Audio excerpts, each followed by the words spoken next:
Madame, Monsieur, chers internautes d'Ivoire TV, très chers amis de la diaspora, bonjour. Merci de demeurer fidèles à cette émission, les rendez-vous de l'immobilier. Depuis toujours, l'homme ne cesse de faire des recherches dans le sens d'améliorer sa condition de vie, son cadre de vie. Et ces recherches aboutissent très souvent à la découverte, à l'invention d'outils, de machines capables de répondre à ses besoins. Dans le domaine de l'immobilier que nous concerne, une découverte a été faite. Cette découverte permet de fabriquer des blocs en terre comprimée. Entendez par là le géobéton. Comment est-ce que cette machine fonctionne? C'est ce que nous allons découvrir à travers la rubrique L'entretien du jour.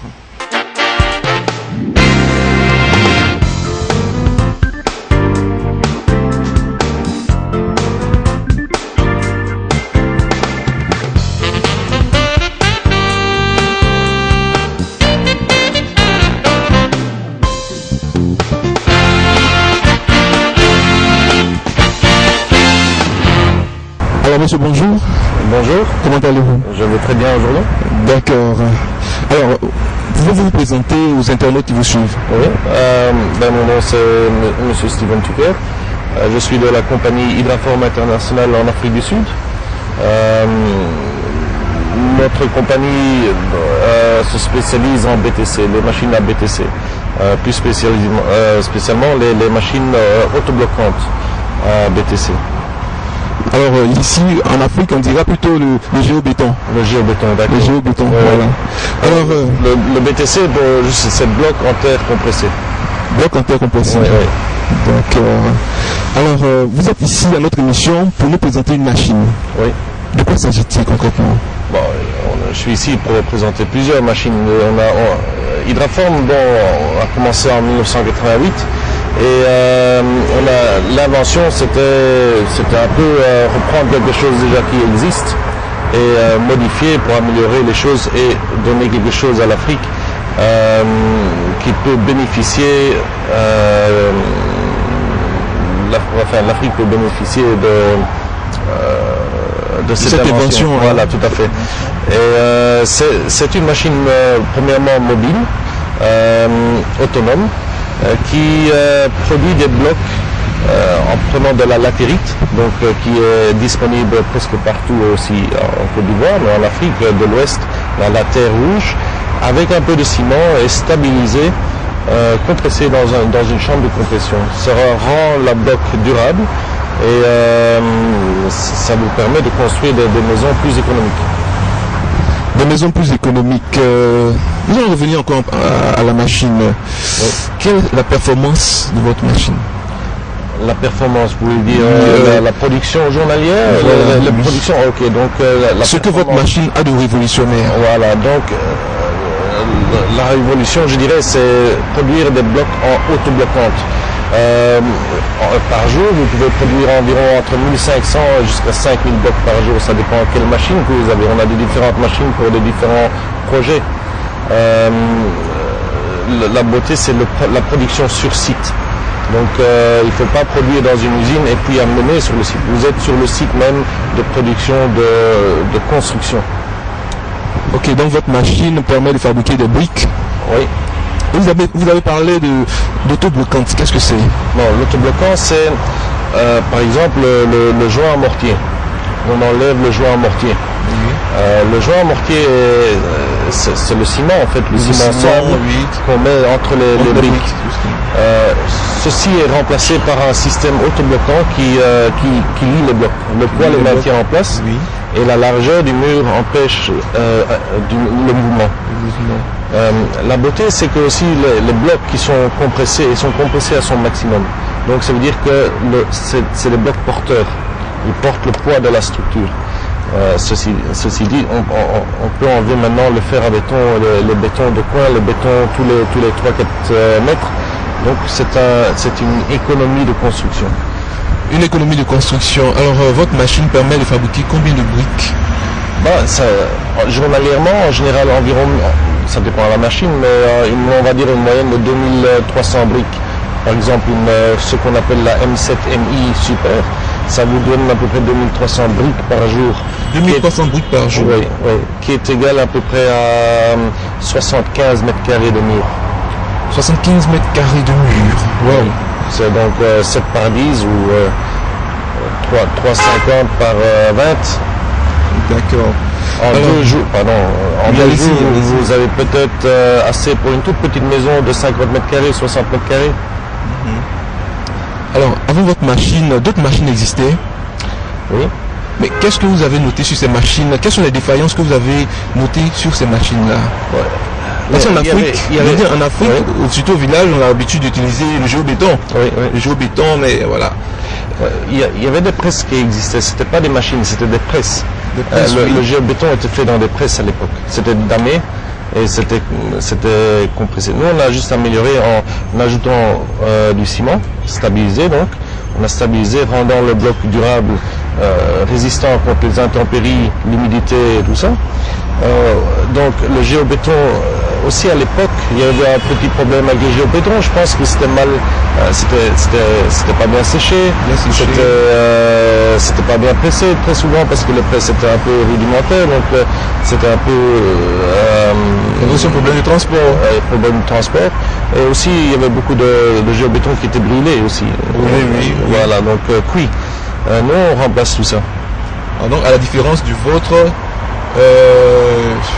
fait, vous ne brûlez pas. Non, on ne brûle C'est pas. pas On cuit fait- du tout. C'est pas cuit, on fait une cure de bloc. Une cure de bloc. Une cure, c'est-à-dire on couvre les blocs pendant 7 jours. 7 jours. Ça donne aussi, c'est le ciment c'est un peu comme une graine, je dirais. Ça doit avoir de l'eau pour pousser. Et c'est ce qu'on fait en fait. On fait transpirer le bloc, donc ça reste humide. Et le ciment va prendre une bonne résistance de cette façon-là. Vous m'avez dit tout à l'heure aussi qu'on gagne en économie. Oui. Ouais, quand on pense, on enlève le joint mortier. Donc on enlève les pertes de ciment. On enlève le béton. On enlève le temps de préparation du béton, les coffrages et le fer à béton. Non seulement, donc, on enlève tout ce prix-là et ça c'est remplacé simplement par les blocs qui sont autobloquants, qui se lient donc de la fondation à la ceinture, c'est complètement à sec. C'est simplement posé l'un sur l'autre. Pourquoi le géobéton et non le ciment? Enfin, le géobéton, le bloc de terre comprimé. Oui. Voilà. Pourquoi? Vous voyez, le béton, il y a partout. Le ciment, il y a partout. Le bloc parpaing, il y a partout. Aussi, le BTC donne bien plus, et ça va être le futur dans la construction pour moi. Le BTC, la terre est disponible partout. Que ce soit en village, que ce soit en ville, que ce soit... On peut trouver de la terre un peu partout. De la terre, on peut regarder à 95% des terres peuvent être utilisées. Donc ça vous donne bien plus de choix de pouvoir utiliser. Donc le géobéton ou le BTC est en train de revenir à grands pas en Afrique. Et aussi c'est que le BTC rafraîchit l'intérieur des maisons. Très souvent ici, on n'a pas de bonnes isolations, c'est souvent de la tôle, mais si déjà on empêche la chaleur de passer à travers le mur, à l'intérieur ça commence déjà à être bien plus frais. Bien Donc, plus vivable, je dirais. Donc le BTC voilà, permet aussi de gagner en fraîcheur. En fraîcheur. Ok. Oui, économie d'air conditionné. Je ne dirais pas en village on a l'air conditionné, mais même si vous construisez en ville en BTC, c'est une économie d'air conditionné. Alors en Afrique, nous avons plusieurs pays voilà, qui veulent être des pays émergents. Oui. Et vous nous parlez de géobéton. Bon, le géobéton, ça ne fait pas trop rural. On construit de belles choses en géobéton. Hein. Le géobéton peut être rural, que ça peut être parce utilisé. qu'on voit le géobéton, bon, on se dit, mais ça fait rural, ça fait village. Je pense qu'on a une mauvaise impression du géobéton, on a une mauvaise idée du géobéton parce que c'est la terre. Il y a des belles structures qui sont en terre simplement, contre terre damée, que les gens vont admirer de partout dans le monde. Donc la terre aujourd'hui, ça peut être rural, mais ça peut être de luxe aussi. Il y a des hôtels qui sont en train d'être construits en géobéton, genre BTC. En BTC, n'est-ce pas, votre machine. La machine n'a pas de durée de vie, je dirais. Elle est faite pour durer. Elle est faite pour Combien de l'Afrique. temps? La machine est je dirais, il y a des moulures usantes et qui s'usent. On remplace les moulures. Les moulures, donc, peut-être vous allez faire environ entre 60 et 70 000 blocs par moulure, et puis c'est remplacé. Parce que c'est une extrusion de blocs. Le moteur maintenant diesel qui rend la machine autonome, vous allez bien la maintenir, c'est comme une voiture. Donc changer les fils, changer l'huile, changer tout ce qui est comme un moteur. Donc une voiture doit se faire maintenir aussi. Donc, la machine en elle-même, elle ne va pas s'user. Alors, la machine, la maintenance. Oui. Une maintenance simple, hein, donc maintenance moteur, changer les filtres. Vous faites venir des maintenanciers ou bien on offre une formation. Donc, quand la machine arrive, il y a le choix d'avoir une formation où la formation c'est un investissement, mais c'est quelque chose que un bon boulanger est passé par une formation de base pour faire un bon pain. C'est la même chose quand vous faites des blocs, vous allez passer par une formation. Et le BTC, que ce soit le BTC ou que ce soit des blocs conventionnels, une formation de production et aussi à la construction, parce que les blocs hydraformes, les briques hydraformes, vous allez voir les grosses économies, c'est en construction. Le BTC, c'est l'avenir de la construction, que ce soit en Afrique du Sud, que ce soit en Côte d'Ivoire, que ce soit en Tunisie, que ce soit... Nous avons des machines qui sont en Amérique du Sud, en Amérique centrale, même en Europe. Je pense que le BTC est en train de revenir tout doucement. Je crois on se rappellera de ce moment où je dis le BTC sera revenu dans 10 ans. On verra qu'il y aura à Abidjan même beaucoup de construction en BTC. D'accord, merci. Merci. Alors, chers internautes, nous sommes ici avec une personne qui a expérimenté la machine dont nous avons parlé tout à l'heure, la machine qui fabrique les parpaings, qui fabrique le BTC. Et il est avec nous. Voilà. Bonjour monsieur. Bonjour monsieur. Comment allez-vous? Ça va très bien. Alors, vous avez expérimenté la machine qui fabrique les BTC. Alors, comment est-ce que vous avez connu cette machine? Bon, d'abord, moi, je m'appelle monsieur Ropati Augustin. Je suis expert et formateur en même temps. Et c'est pendant un passage à Johannesburg que j'ai vu le produit et ça m'a beaucoup intéressé. Et j'ai demandé, déjà comme je suis déjà dans la construction, une formation, ils me l'ont accordé au siège et je l'ai fait pour l'État guinéen. Ah, pour l'État de la Guinée-Conakry. Alors vous avez dit, lorsque vous vous présentiez, que vous êtes expert et formateur. Oui. En quoi? Et dans le système BTC autobloquante. Ah, donc vous êtes un professionnel de la chose. Oui, très bien. Alors, tout à l'heure, vous nous avez dit que c'est vous qui avez... c'est pas votre chemin, oui. C'est pas votre bien que cette machine est arrivée en Afrique de l'Ouest. De l'Ouest. Francophone. Oui, parce que quand j'ai informé l'État guinéen qu'il a un produit de ce genre qui est bon pour le climat que nous avons ici, parce que c'est la chaleur quand on construit en ciment. Et quand vous construisez déjà en BTC, vous prenez nos maisons dans nos villages, et quand il fait chaud dehors, les gens courent pour rentrer à l'intérieur dans les maisons en terre. Parce qu'il fait frais, l'État m'a dit, Augustin, tout ce que tu trouveras d'intéressant, il faut le faire, on va payer ta formation. Je veux construire une maison. Oui. Voilà, une maison basse, 4 pièces, tout ça. Et de quelle machine j'ai besoin?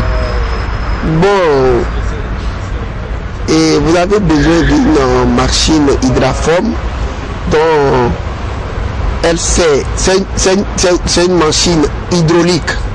C'est-à-dire, elle presse les blocs avec un peu de ciment. Donc la M7 EISM dont mon collègue a parlé tout de suite, elle est mobile, vous pouvez la traiter partout sur votre site. D'autant plus que 80% de sous-sol de l'Afrique de l'Ouest regorge la terre rouge.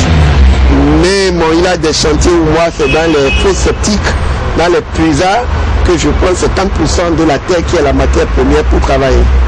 Donc vous avez utilisé la machine, vous nous garantissez que la machine elle est bonne?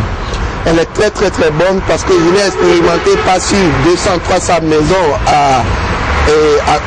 au Mali, à Bamako, et au Bénin des promoteurs immobiliers. Dans l'état de Jigawa au Nigeria, là où c'est interdit même de construire en parpaing parce qu'il fait très chaud et avec la terre, c'est ce que l'État a demandé. Et l'isolation thermique acoustique fait qu'aujourd'hui, beaucoup de gens y adhèrent. Ça vous fait économiser à long terme. Parce que quand vous avez une isolation thermique, c'est que les bracelets les crimes, vous allez les utiliser moins. D'accord. Vous êtes expert dans ce domaine. Est-ce qu'on peut construire des immeubles avec? Ou bien sûr, on a déjà fait beaucoup d'immeubles. Il y a une amphi au Nigeria, dans l'état de Ibadan, dont toute l'université est faite R+4 en hydraforme. Il y a le monument du roi Kaba au Bénin que je l'ai fait. Ça fait au moins R+4. C'est une stèle. Et le palais royal de Djougou, c'est R+5 au Bénin. Et il y a plein de trucs qu'on peut faire en hauteur. Donc il suffit seulement d'acheter la machine? Oui, oui. L'aspect économique dont il a parlé, c'est que le système autobloquante, d'autant plus que les blocs sont autoporteurs, ça élimine jusqu'à 60 à 50% de béton. Et c'est le béton qui coûte cher dans la construction. D'accord. Vous avez acheté la machine à combien? Bon, le coût de la machine en francs CFA, oui. En francs CFA, ça faisait 29 millions entre Johannesburg et Cotonou. Donc, toute taxe confondue. Moins la douane, ça fait 29 millions. Maintenant, quand ça vient et que tu peux exonérer, il y a des machines qui sont moins chères que ça. Ça dépend de la qualité, ce que tu veux. Il y a des machines qui ont des musseuses, qui mélangent la terre elle-même. Il y a des machines qui n'ont pas la musseuse. Donc elle n'est pas si coûteuse comme celle qui mélange la terre elle-même. Donc est-ce que vous pouvez nous donner quelques prix des machines? Quelques prix des machines? Oui.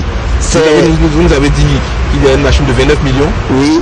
Bon, c'est des machines allant de 18 jusqu'à 29. De 18 millions jusqu'à 29.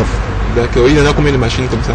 Il y a au moins 4 types de machines aujourd'hui. 4 types de machines? Oui, oui. Il y a les machines thermiques et les machines électriques. Les mêmes qualités en thermique et les mêmes qualités en électrique. Donc toutes ces machines fabriquent des briques? Ça fabrique des briques autobloquantes et il y a des blocs de 22. C'est des blocs qui font au moins 22 cm de largeur. Des blocs de 14 qui font 14 cm de largeur pour séparer les murs à l'intérieur. Il y a les blocs pour les chapiteaux. Quand vous faites vos clôtures, vous n'avez plus besoin de mettre du béton sur la tête des clôtures. Il y a des blocs qui... Donc voilà les types de blocs que nous fabriquons. D'accord, vous fabriquez aussi des tuiles, c'est ça? Bien sûr. Alors merci monsieur, merci. Voilà, je crois que vous êtes un témoin oculaire, voilà, de ce que fait cette machine. Alors nous vous disons merci. Ok, merci. Voilà. Merci. Et à très bientôt. Ok. Eh bien, nous passons maintenant à la deuxième rubrique Focus Immo, en laquelle vous allez découvrir le métier de démarcheur immobilier. Voilà, qu'est-ce que c'est réellement, comment est-ce qu'ils vivent, comment est-ce qu'ils travaillent, c'est ce que nous allons découvrir maintenant.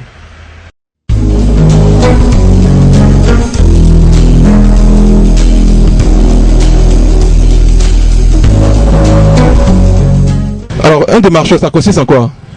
Bon, un démarcheur, c'est-à-dire nous, notre rôle, c'est les promoteurs immobiliers nous confient les maisons et nous cherchons des clients. Ah, vous cherchez des clients. Mais comment est-ce qu'on fait pour devenir démarcheur? Bon, démarcheur, c'est pas grande chose, hein. Comme aujourd'hui, l'emploi est un peu difficile. Donc nous sommes érigés en démarcheurs, c'est-à-dire nous allons vers les maisons immobilières qui ont des maisons ou les propriétaires qui ont des maisons. Bon, nous leur prêtons notre service. Nous trouvons des clients et puis bon, les clients en retour nous donnent quelque chose. Est-ce qu'il y a une formation particulière Ben, nous avons appris sur le tas. Hein. Avoir le temps. Nous avons appris sur le tas, Ah, vous avez appris sur le tas? Oui. Quelle est votre méthode de travail? Ben, quand on nous confie une maison, comme vous voyez, nous faisons des affiches. Et là, les clients, quand ils sont intéressés, ils nous appellent. Et dès qu'ils nous appellent, nous les accompagnons pour voir la maison. Ok. Mais depuis quand est-ce que vous êtes démarcheur? Bon, ça fait juste 5 ans. Hein. Et pourquoi est-ce que vous avez choisi ce métier? Bon, je l'ai essayé une fois et ça marchait, donc je suis resté dedans. D'accord. Quelles sont les difficultés que vous rencontrez dans ce métier? Bon, les difficultés, souvent des gens nous déplacent, ils n'ont pas d'argent, ils n'ont pas la caution, ils nous déplacent et puis bon, ils visitent, ils ne sont pas prêts, parce que nous prenons le déplacement, tout ça, et puis bon, ils ne sont pas prêts, c'est les difficultés que nous croisons. Vous payez le déplacement? Oui. Mais l'on vous reproche d'être des escrocs. Qu'est-ce que vous dites de cela? Bon, escroc, moi personnellement, je ne suis pas de ce genre-là. Peut-être qu'il y en a qui le font, mais moi, je ne suis pas de ce genre. Parce que pour moi, je vous présente une maison, vous payez mon droit de visite, vous payez ma commission, ça se limite à là. Bon, pour ceux qui prennent la caution des gens, bon, là, vraiment, c'est autre chose, Mais vous avez appris que les gens vous traitent d'escrocs. Oui. Souvent, mais quand les gens viennent, ils disent qu'on ne vous fait pas confiance parce qu'il y en a qui doublent les gens, tout ça. Chacun se défend, quoi. Sinon, en réalité, il y a des faux parmi nous, mais il y a quand même des bons. Il y a des faux parmi vous, il y a des bons, mais vous faites partie des bons. Oh, moi particulièrement, c'est le super. Je suis ok. Donc, même quand on m'appelle, je n'ai pas besoin de regarder le numéro pour savoir qui m'appelle. Je sais que c'est un client, parce que je n'ai pas doublé quelqu'un, je n'ai pas fait à quelqu'un, donc je viens automatiquement. Par contre, ceux qui doublent les gens, quand on les appelle, ils regardent d'abord le numéro pour voir si ce n'est pas celui qui doit, bon, voilà. Sinon, moi, depuis que je fais ce métier, je n'ai pas encore, par la grâce de Dieu, eu d'accident dedans. Alors, je ne prends pas la caution, je prends seulement ce qui me revient. Alors, ce qui vous revient, quels sont vos tarifs? Bon, si la maison a 100 000, je dois à 100 000 normalement. Et si la personne négocie, on peut s'entendre, c'est entre lui et moi. 100 000 le mois? Non. C'est-à-dire, quand nous mettons par exemple 6 mois de caution, le producteur a 5 mois, nous les agents, nous avons 1 mois. Bon, au lieu de donner les 100 000, s'il a la possibilité de donner les 100 000, s'il n'a pas, on négocie. Maintenant, si on s'entend, c'est entre lui et moi. Il paie pour le propriétaire et puis il paie ma commission. Donc c'est un métier qui nourrit son homme? Oui, ça va. Pour moi, je crois que ça va. Alors, est-ce que vous avez un syndicat? Bon, nous sommes dans l'informel. Hein. Sinon, il y a des maisons appropriées, il y a des maisons immobilières qui sont bien organisées. Bon, pour nous, on se débrouille comme ça. C'est un gagne-pain, c'est un job. Alors, il y a la crise du logement actuellement en Côte d'Ivoire. Que pourrait faire l'État pour résoudre cette crise? Bon, vraiment, l'État, nous attendons beaucoup de l'État. Parce que nous qui sommes dans le métier, nous savons que l'État, les bas quartiers que nous voyons, l'État peut casser ces bas quartiers et faire de plusieurs duplex à monte coût. Parce qu'il y a plein de gens qui n'ont pas assez de moyens, qui sont dans les bas quartiers. Quand il y a inondation, érosion, ils sont tous dans les difficultés. Donc l'État peut raser ces bas quartiers-là pour construire des immeubles, vraiment des célibatoriums pour aider beaucoup de gens, quoi. Donc pour vous, l'État devrait construire en hauteur? Oui, en hauteur. Là, ça prend plus de personnes. D'accord. Quel appel pouvez-vous lancer aux gens de la diaspora qui vous suivent et qui hésitent à venir investir en Côte d'Ivoire dans le logement? Bon, ce que je peux dire à la diaspora, c'est de venir investir en Côte d'Ivoire. Parce que le logement, nous manquons de logement en Côte d'Ivoire. C'est un investissement qui rapporte. Il ne faut pas qu'ils doutent qu'ils viennent réaliser en Côte d'Ivoire. Parce que ici, nous avons besoin de suffisamment de maisons. Parce que quand vous faites dans le bas quartier, il y a des maisons inhabitables, mais les gens y habitent quand même, ils vivent quand même. Donc s'ils viennent pour nous aider, vraiment ça va beaucoup nous arranger. Et puis s'ils viennent avec de prix raisonnables, vraiment chacun de nous aura au moins sa maison. En tout cas, merci M. Delmas. Alors, chers internautes d'Ivoire TV, merci de nous avoir suivis. C'est ici que prend fin notre émission de ce jour. J'ai été très heureux de vous présenter cette émission. Je vous donne rendez-vous très bientôt pour un autre numéro des rendez-vous de l'immobilier. D'ici là, portez-vous bien. Au revoir.